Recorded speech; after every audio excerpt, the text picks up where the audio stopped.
يا رب يسر ولا تعسر وتمم بالخير من الله.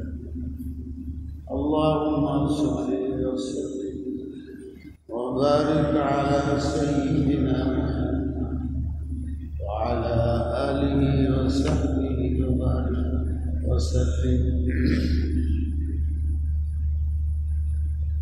दुरूद शरीफ पढ़ें सबाई शुक्रवार दिन बेशी दुरूद पढ़ते हैं।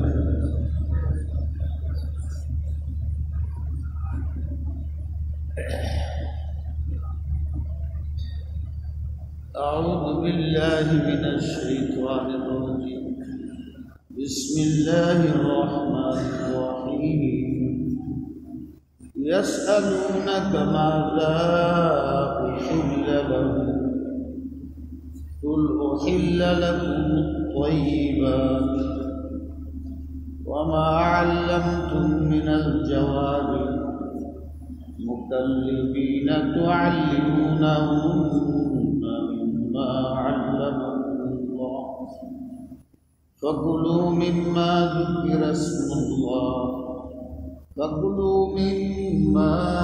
أمسكنا عليكم وذكر اسم الله عليه واتقوا الله إن الله سريع الحساب. يا أيها الذين آمنوا كونوا قوامين لله شهداء بالقسط ولا يجرمنكم شنآن قوم على ألا تعدلوا اعدلوا هو أقرب للتقوى واتقوا الله إن الله خبير بما تعملون. يا أيها الكتاب قد جاءكم رسولنا يبين لكم كثيرا مما كنتم تخفون من الكتاب ويعفو عن كثير.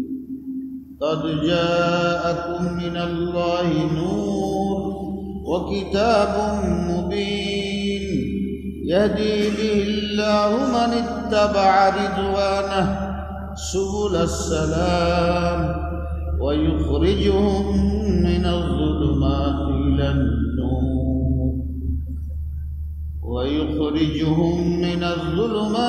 إلى النور بإذنه ويهديهم إلى صراط مستقيم. صدق الله العظيم. আয়াত যে পড়ি আমি অনেকে ওই আয়াত নিয়ে বসে হুজুরে কি বলে,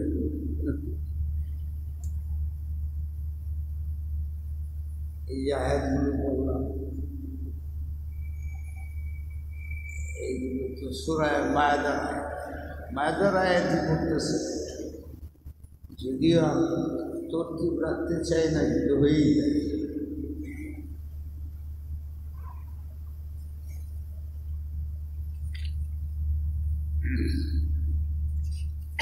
এই আয়াতগুলোর সারাংশ তাফসীর, এখানে 2-4টা কথা আলোচনায় আমরা চিন্তা করছি, এগুলো আমাদের জন্য প্রয়োজন, সবসময় প্রয়োজন, বর্তমান পরিস্থিতিতে বেশি প্রয়োজন।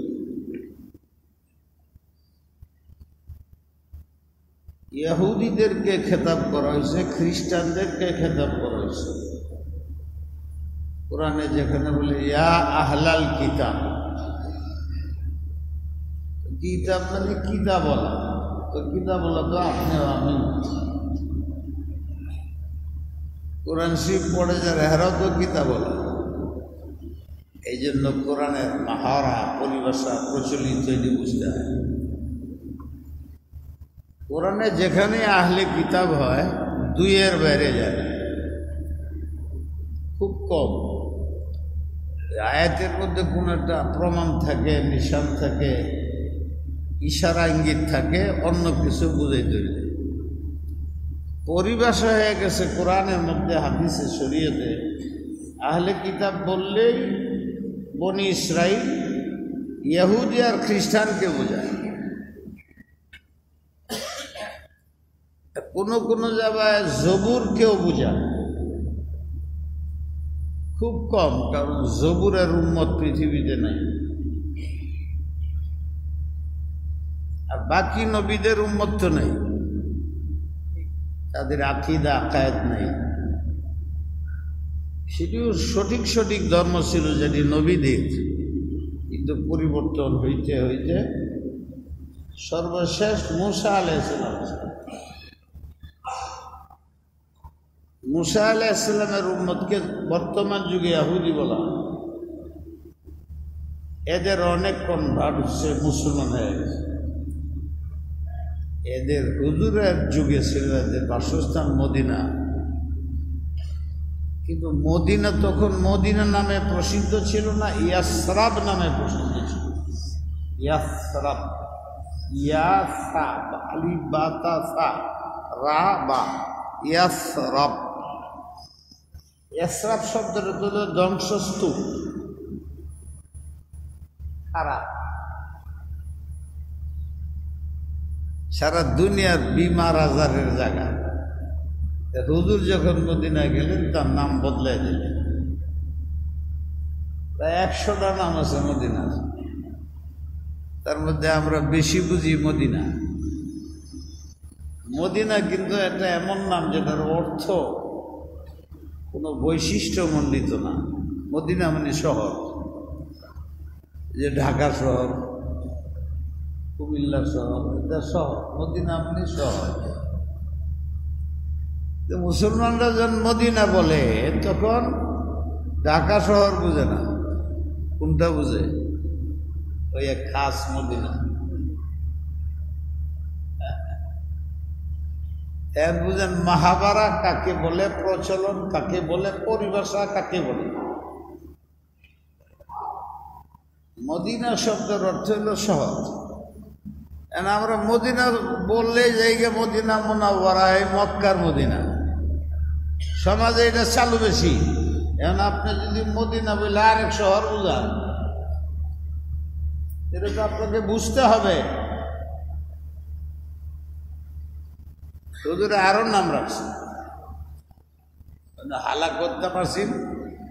মদিনার নাম হুজুর রাখছেন তৈয়বা, তাহেরা, তাবা, এসব ভালো।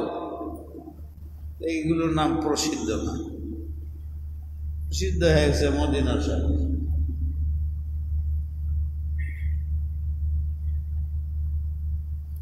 ইসলামের পরিভাষা বাংলাতে এরকম আছে, এই শব্দগুলো খাস।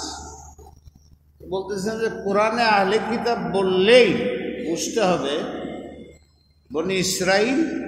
বনি ইসরাইলের দুইটি দল, ইহুদি আর খ্রিস্টান। ইহুদ তো সবাই বুঝেন, আরবিতেও ইহুদি কয়। খ্রিস্টান কোরআন শরীফের শব্দ নাই, এই জন্য কিছু লোক আছে, কোথায় আছে খ্রিস্টান কোরআনে দেন, পাবলিকে তো বুঝে না। আমারও যদি কোরআনে খ্রিস্টান কোথায় আছে বুঝান, আমি খ্রিস্টান শব্দ কোরআন শরীফে হাদিসে দেখে দেব।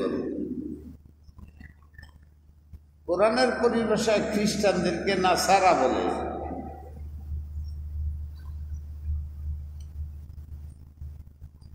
ইহুদ আর নাসারা কোরআনে ভরা। ইহুদ যখন বলছে, পরে নাসারা কারা হবে? খ্রিস্টান।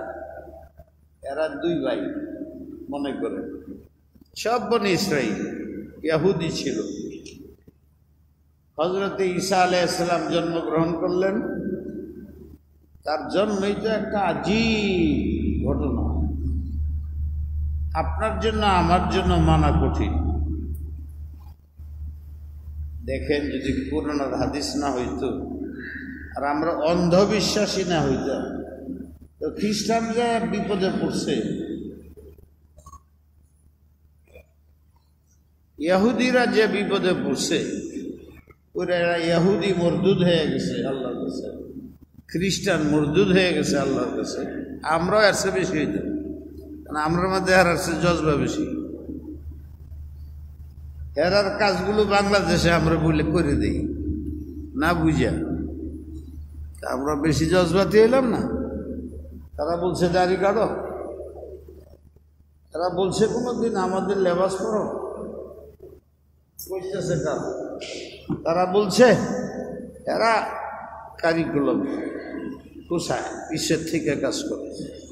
তারা বলছে যে মহিলারা পর্দা করে গেলে স্কুলে ঢুকতে পারবে না। তারা বলছে, আমি মুসলমানের বলছি, ওরা নাচায় আমরা নাচি,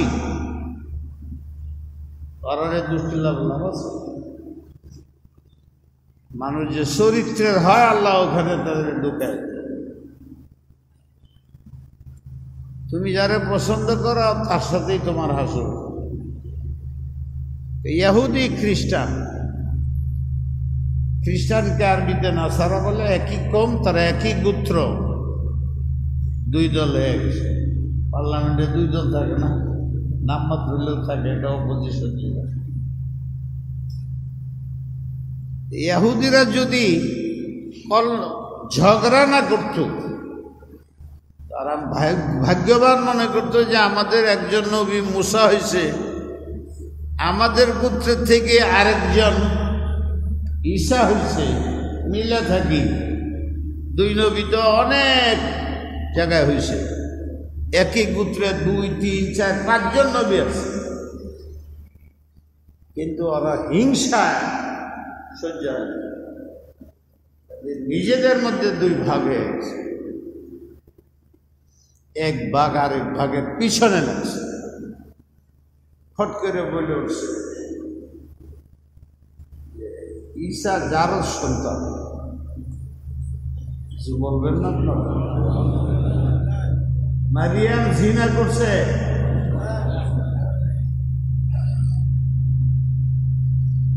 আসলে এই যে তাদের কথাটা, এটা এই জন্য হয়েছে যারা আকল ভিত্তিক, জ্ঞান ভিত্তিক, তাদের দৃষ্টিতে বাস্তবতা ভিত্তিক কথা বলছে। এই যে আমরা স্কেল চলতেছি না, সবাই বাস্তব দেখা উচিত, বাস্তবতা, এই বাস্তবতা কয় না, ইহুদেরও তাই বলছে। বাস্তবতা, অভিজ্ঞতা, জ্ঞানের প্রশ্ন করো যে মেয়ের বিয়া হয় নাই, তার বাচ্চা হয়ে গেল। বাস্তবতা এই যে সে জিনা করছে,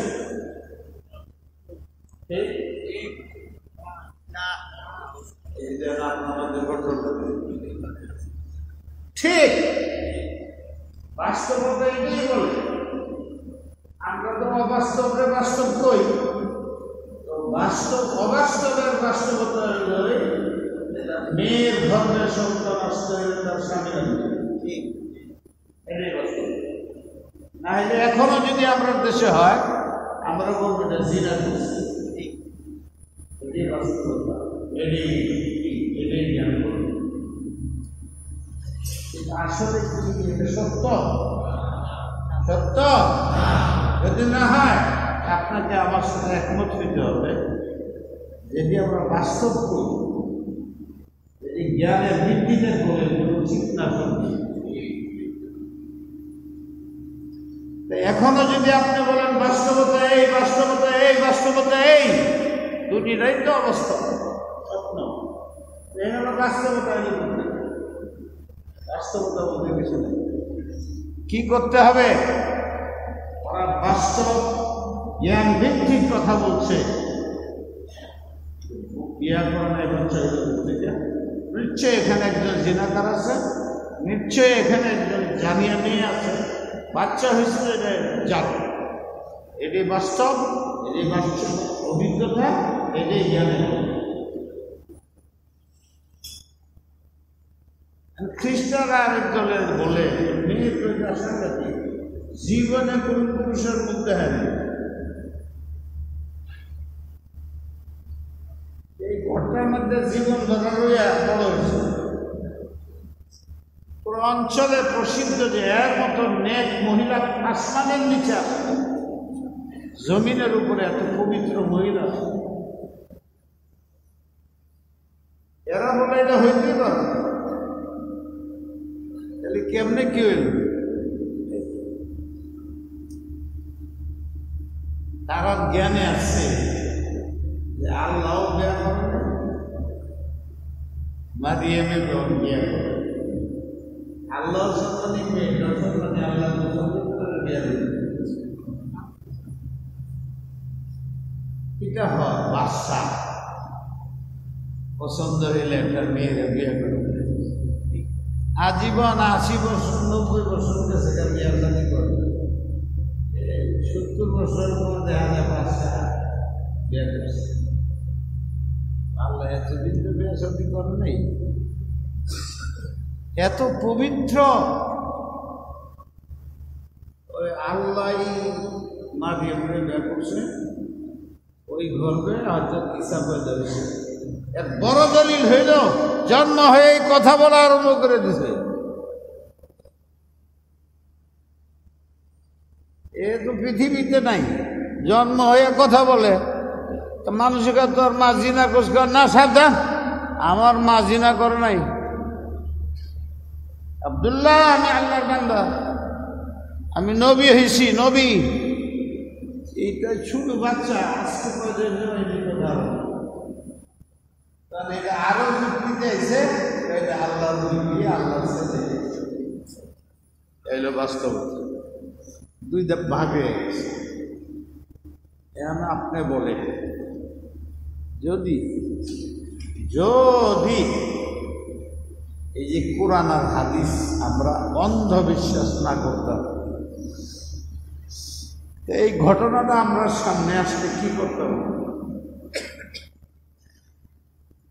দুই ভাগের একটা ভাগে আমরা ইহুদিরে সাপোর্ট করতাম, বিয়ে তো হয়েছে, হয় নাই, বাচ্চা হইল কেন? তা আমার জ্ঞানে কয় এইটা জিনা করছে। এখন যেহেতু আমি চরম ভক্ত, বিশ্বাসের চিন্তা করে এটাই ঘুরা, ডিমে ফু দিলে ডিম ভাজা হয়ে যায়, বাচ্চা হয় না, ফু দেয়, ডিম খাবায়, বাচ্চা 60 হয়ে যায়।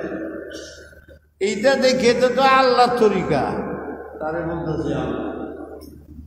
আমাদের এই দুই রাস্তার একটা হইতো, হয় বলতাম মারিয়াম যারও সন্তান, ঈসা যারও সন্তান, নালে বলতাম আল্লাহর ছেলে। এই দুই জায়গায় আকলে জ্ঞানে কাজ দিল, অভিজ্ঞতা ভুল বেড়ে গেল। সঠিক পথে আমরা আছি কেন? এই যে কোরআনকে অন্ধবিশ্বাস, হাদিসকে অন্ধবিশ্বাস করছি, আমাদের দিলে ওই প্রশ্নই জাগে, ইহুদির দিলে জাগে, ওই প্রশ্নই আমাদের অন্তরেও জাগ্রত, যা ইশারা বলে, খ্রিস্টানরা বলে। কিন্তু আমরা বলি যে ঠিকই কথা, আকলে তো এটাই বলে, কিন্তু আমার আল্লাহ এটা বলে, আমার রাসূল এটা বলে। আমার রাসূলে বলে মারিয়াম পবিত্র, আমার রাসূলে বলেন ঈসা পবিত্র, আয়া কালিমাতুল্লাহ। এটা উম্মতের মানুষের জন্য বিরাট একটা পরীক্ষা। দেখি তোমরা কি আমার গোলাম মনে করো নাকি? বাচ্চা হলে এইভাবেই হইতে হবে? আদমরে কেমনে পয়দা করছি? অনেক মা বাপ আছেন, খাওয়ারে কেমনে করছি? মা বাপ আছেন। আমি ইশারা পয়দা করতে পারি না? তোমরা একটা বুঝে বসে দিছ, বাচ্চা হওয়ার তরিকা একটাই, এটা খণ্ডন করার জন্য আমি এটা বুঝছি। দেখি তোমরা আমারে বিশ্বাস করো কিনা। আমারে বিশ্বাস করো আর তোমরা আকলকে বিশ্বাস করো। আকল অনেক সময় পাগল হয়ে যায়। কোরআন কোনোদিন পাগল হয় না, হাদিস কোনোদিন পাগল হয় না।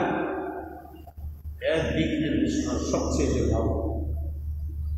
শোনা যে আমরা মুসলমানরা এই জায়গাটার মধ্যে নিজের আকল বাদ দিয়ে, অভিজ্ঞতা বাদ দিয়ে কোরআনকে অন্ধভাবে বিশ্বাস করছি, হাদিসকে অন্ধভাবে বিশ্বাস করছি। ফলে আল্লাহ পাক আমাদের মাফ করে আমাদের উন্নতি, আমাদের সফলতা। কি বোঝা গেল? সব জায়গায় আকল চালায়, সব জায়গায় আকল চালায়। আকল তোমাকে উপকার করবে, উপকৃত হবে। আকল জ্ঞান তোমার জন্য ক্ষতিকর না। যদি সীমা লঙ্ঘন করো তাহলে ক্ষতিকর। জ্ঞানই তোমাকে ধ্বংস করবে। লবণ কতটুকু দিবা? লবণ ছাড়া তরকারি স্বাদ হয় না, কিন্তু কতটুক দিবে? যেহেতু খুব স্বাদ হয় লবণ দিলে, আধা কেজি দিয়ে দিলে 10 জনের তরকারির মধ্যে যেহেতু স্বাদ হয়, অসীমকাল 10 কেজি তরকারির মধ্যে 1 টাকার লবণ হইলেও, এনে যদি তুমি 10 কেজি 1 কেজি লবণ দিয়ে দেও, তোমার 1 লাখ টাকার তরকারি ফিনিশ। এর চেয়ে বেশি আকল লাগাইবার যায়। দেশ পরিচালনা করতে হলে, ব্যক্তির পরিবার পরিচালনা করতে হলে, সমাজের পরিচালনা করতে হলে, একটা কমিটি পরিচালনা করতে হলে, পঞ্চায়েতের পরিচালনা করতে হলে, দেশ তো বহুত বড়। তুমি বলবো আমি জ্ঞানী, বুদ্ধিজীবী, আমার বুঝে যেটা আসে 20 জনে আমার সাপোর্ট করে, 1 লাখে আমার সাপোর্ট করে, আমার মনে চাইল একটা সংবিধান বানাইলাম, এই ধরে ক্ষুদা বানাইয়া দেশ অতীতে ইতিহাস। এখন তো আমরা অতীতেও যেতে হবে। যখন বিপর্যয় আসছে, তখন সংবিধানের কাগজ দেখা কোনো লাভ হয় না। এটা কাগজ। যতদিন আমার ক্ষমতা আছে আমি আমারটাই করি। কাগজটা তোমারে ধোঁকা দেওয়ার জন্য বানাইছে।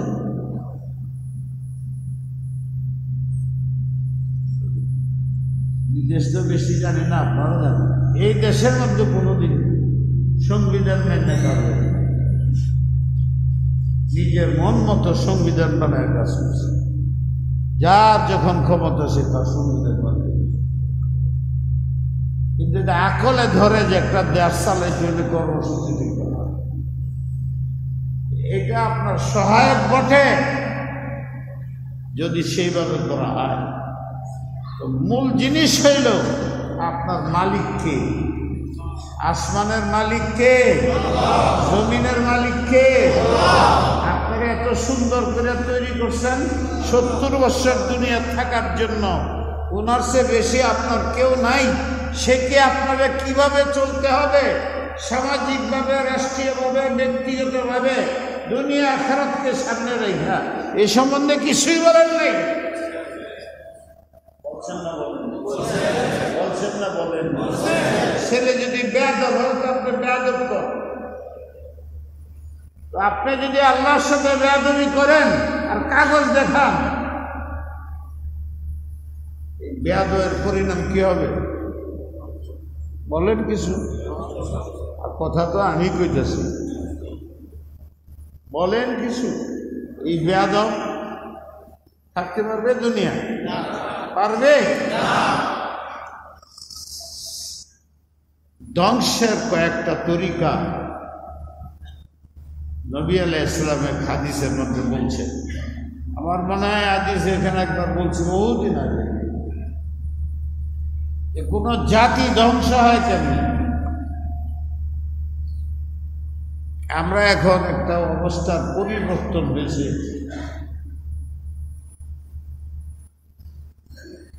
সামগ্রিকভাবে আমরা খুব আনন্দিত। একটা দল আছে তারা কষ্ট পেয়েছে, একটা আজিব। এই যে কইলাম যে একটা দল আছে কষ্ট পেতেছে, হুজুর বুঝে আওয়ামী লীগ।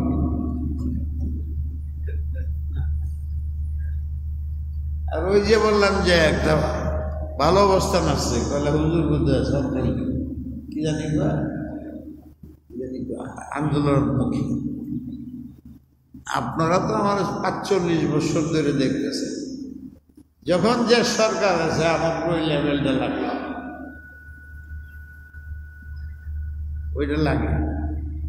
আমি আমার জীবনে জাতীয় পার্টি হয়েছি, আওয়ামী লীগ হয়েছি, বিএনপি হয়েছি, জামাত হয়েছি, যার যেটা মনে চায় কয়। আর এটার পাপটা হইল আমি গুলশানের ক্ষতি। গুলশানের ক্ষতি হইলে যে দলিয়ায় এরা হুজুরে মনে করে সবার উপর। জেলে যাইতে সময় হুজুর দোয়া করবেন, আইসে হুজুর দোয়া করবেন, রাষ্ট্রপতি হইলাম দোয়া করবেন, প্রধান সেনাপতি হইলাম দোয়া করবেন। আমি যখন এর ক্ষতি পেয়েছি 44 বছর, 44 বছরের মধ্যে যারা জন্মগ্রহণ করছে, আগে 10 বছর ছিল আমার বয়স, আমি ক্ষতি পেয়েছি তখন তাদের বয়স 10। এখন আমার বয়স 80, তারার কত হয়েছে? তারপরে এর মধ্যে যারা জন্ম হয়েছে 30 বছর, এরা তো আমার দেখছে গুলশানে নামাজ পড়ে, এরাই 90 ভাগ আবার দেশ চালায়। এখন কয়েকটা মসজিদ বাড়ছে, তখন শুধু তা গুলশান মসজিদ। যারাই সরকার চালাইছে এনআইসি, গুলশানের হুজুর, গুলশানের হুজুর, গুলশানের হুজুর, প্রেসিডেন্ট সহ।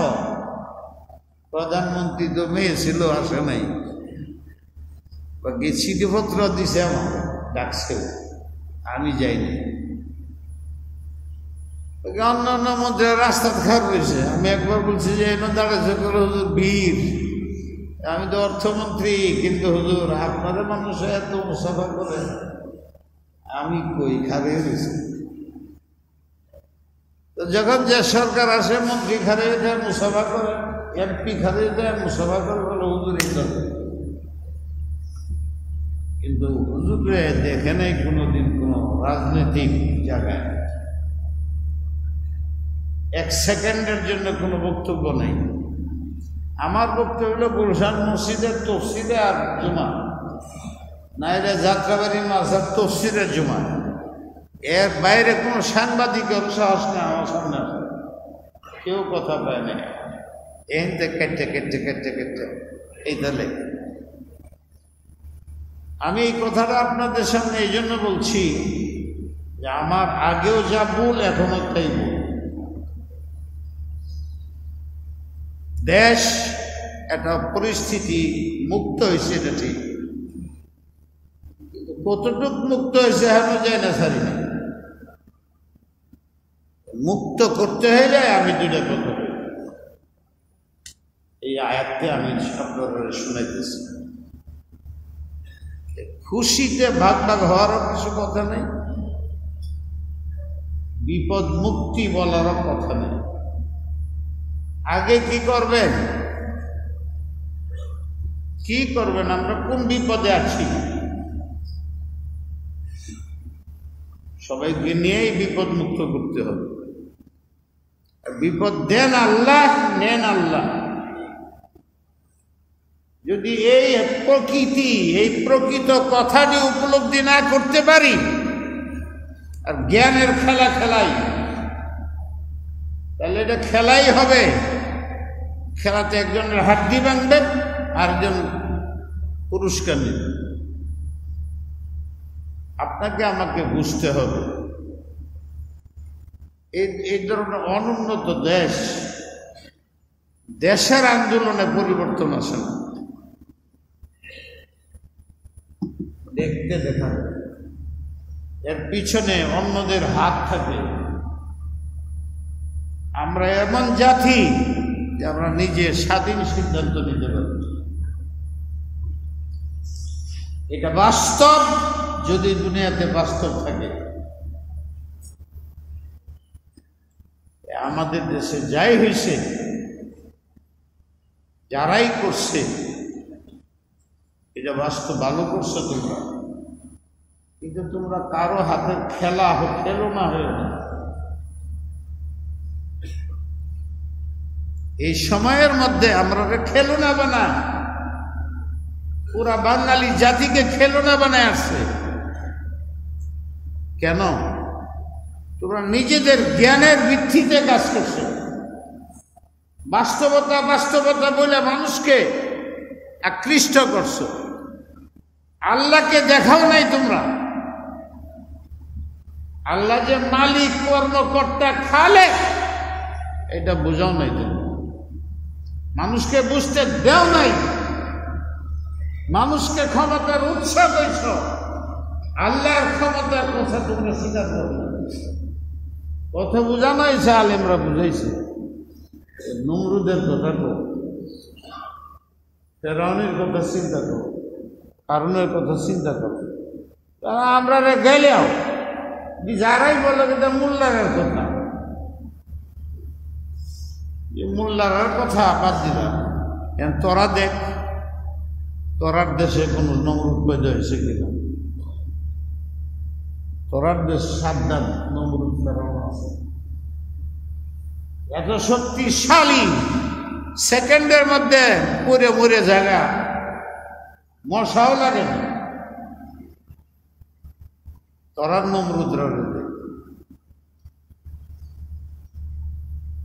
শক্তি সবসময় স্থায়ী। আমি বলছিলাম যে আমাদের এটার পিছনে কিছু আছে কিনা দেখো।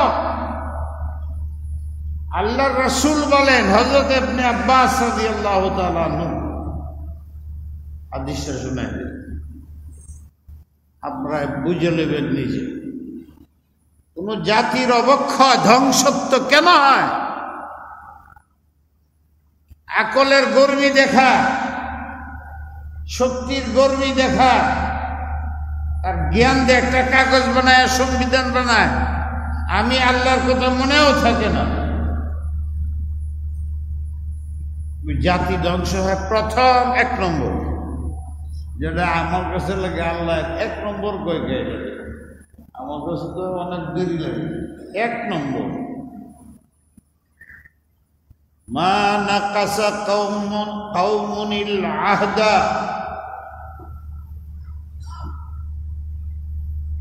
ইল্লা সুল্লিতা আলাইহিম আদুওয়াহুম। আমি আল্লাহর সাথে তোমরা একটা ওয়াদা করছো, আলাস্তু বিরাব্বিকুম ক্বালু বালা। ওয়াদা করে আসছো, আল্লাহর কথার বাইরে যাইবে না। আল্লাহকে একমাত্র রব মানবা, তোমাদের সংবিধানের মধ্যে লেখা থাকবে। আমাদের রব কে? এইটাই লেখা থাকবে।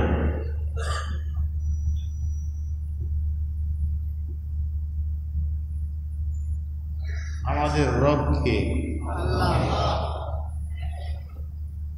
যে এই কথা আল্লাহর অধিকার, বৈষম্য বিরোধী করব না, এটা আল্লাহর অধিকার। এখানে তুমি ঠুস মেরো না, এখানে তোমার অধিকার ঢুকায়ও না।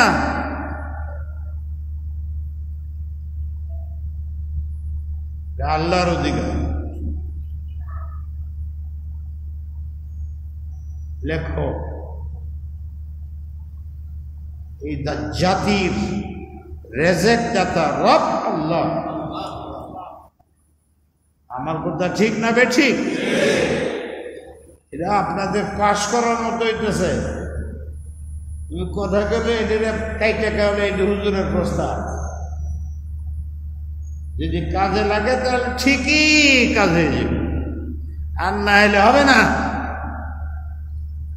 তোমরা সংবিধান রচনা করো, লেখো 1 নম্বরে রবকে, এইটাই বাস্তব, আর বাকি সব বাস্তব অবাস্তব। দেখলা তো 175 বছর তো বাংলাদেশে দেখলা,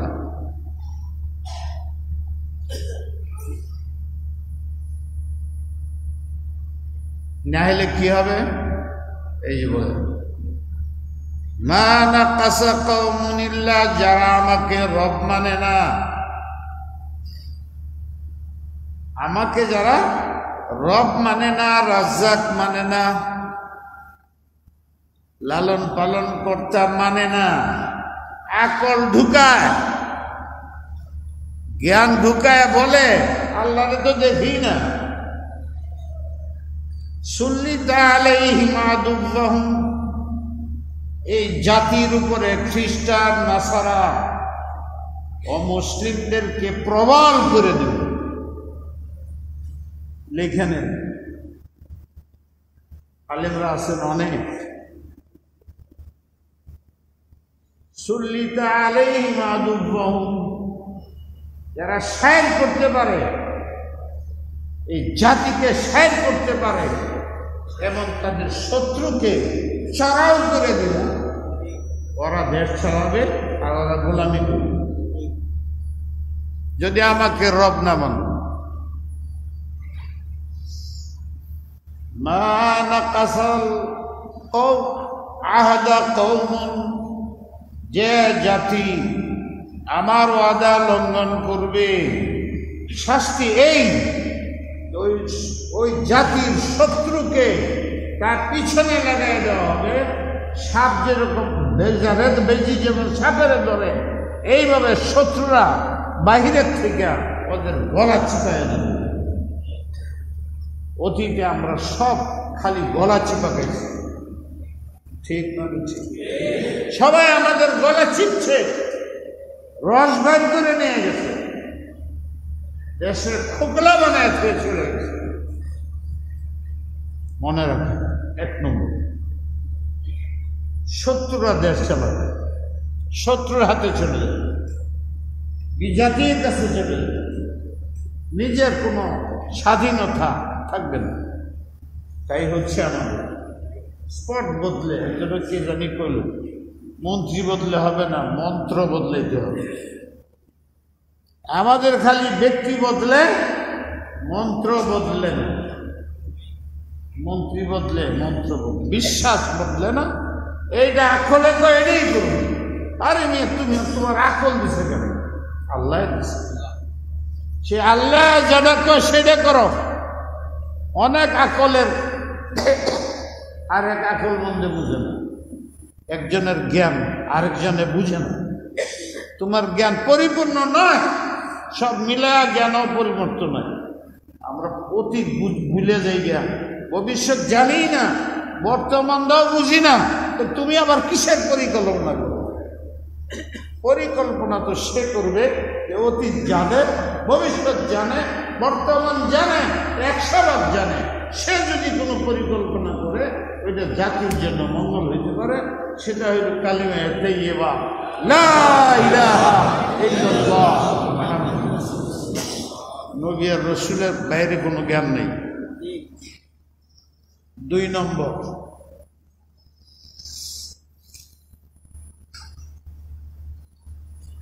ওয়ামা নাযালা বিগাইরি মা আনজালাল্লাহ ফাশা ফিহিমুল ফাকার। একটা রাষ্ট্রের অর্থনীতি, রাষ্ট্রের প্রথম স্তম্ভ কমর ভেঙে যাবে অর্থনীতির কারণে।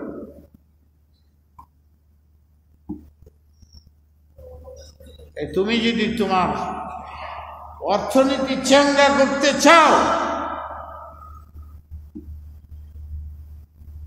তাহলে কোরআনের হালাল হারামের বিধান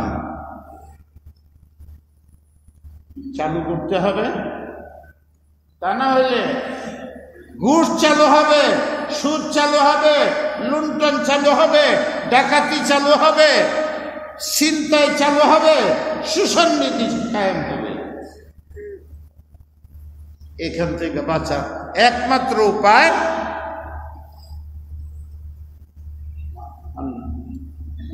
হাকামা বিকিতাবিল্লাহ ওয়া বিসুন্নতি রাসূলিল্লাহ বিল আদলি ওয়াল ইনসাফ বিতারকি জুলুম।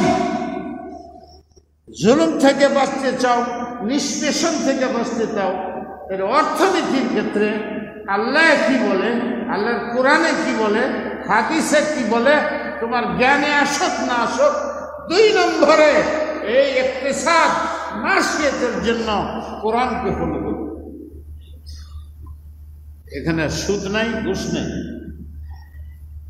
সুদ ঘুষ খায়, লুণ্ঠন করে, ডাকাতি করে, দেশের টাকা বিদেশে পাচার করে, এদের আইনের আওতায় আনো, ঘুষ দিলে ছেড়ে দিও না। এটা 2 নম্বর থাকতে হবে, জাতিকে বাঁচাইতে হবে। ঠিক না ঠিক? ঠিক না ঠিক? দেশের মেরুদণ্ড হল অর্থনীতি। এই অর্থনীতি আমাদের হাতে থাকে না। এটাকে রাখার জন্য কোরআন হাদিসের আয় এইটা লাগে। 3 নম্বর, এটা পুরুষ জাতি আছে, মহিলা জাতি আছে। এগুলো আপনারা আমার চেয়ে বেশি বুঝেন। আল্লাহ শুধু এটা বলছে একটা,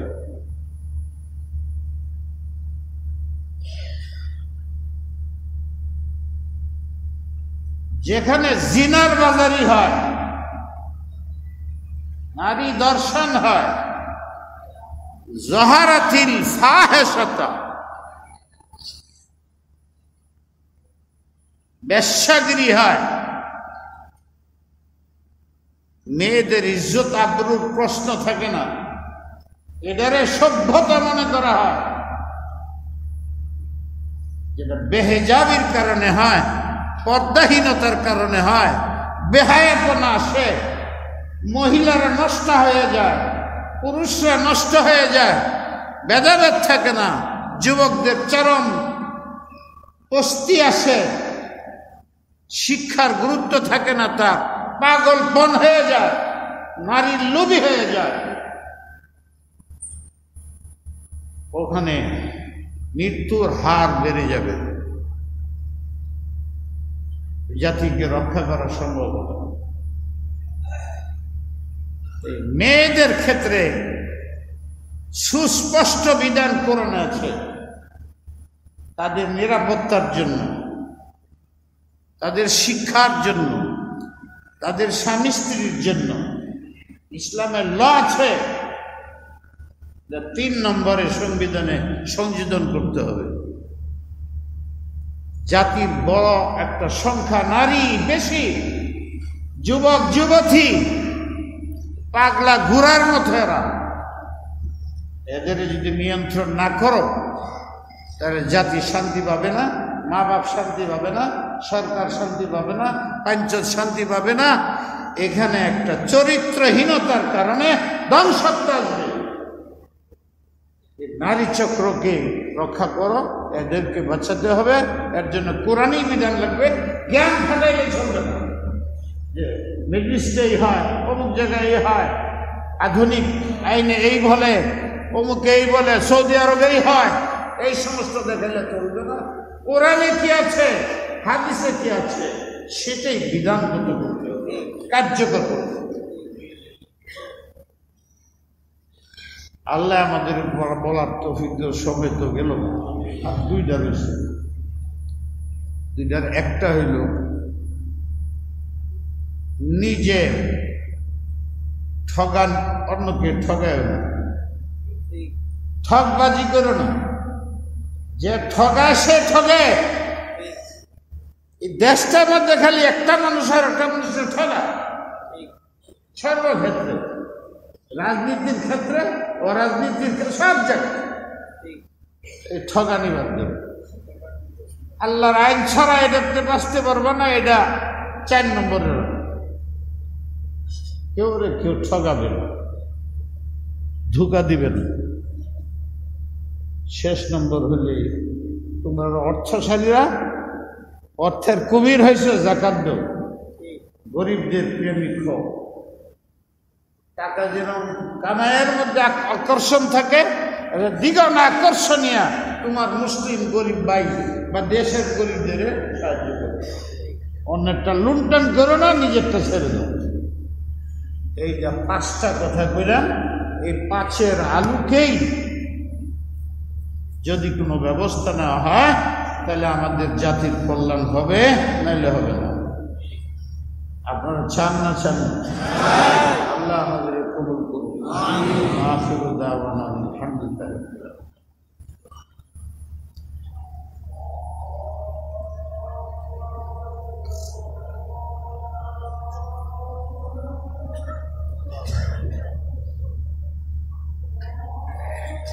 আল্লাহু আকবার। আল্লাহ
اللهم صل وسلم اللهم رب العالمين محمدا رسول الله.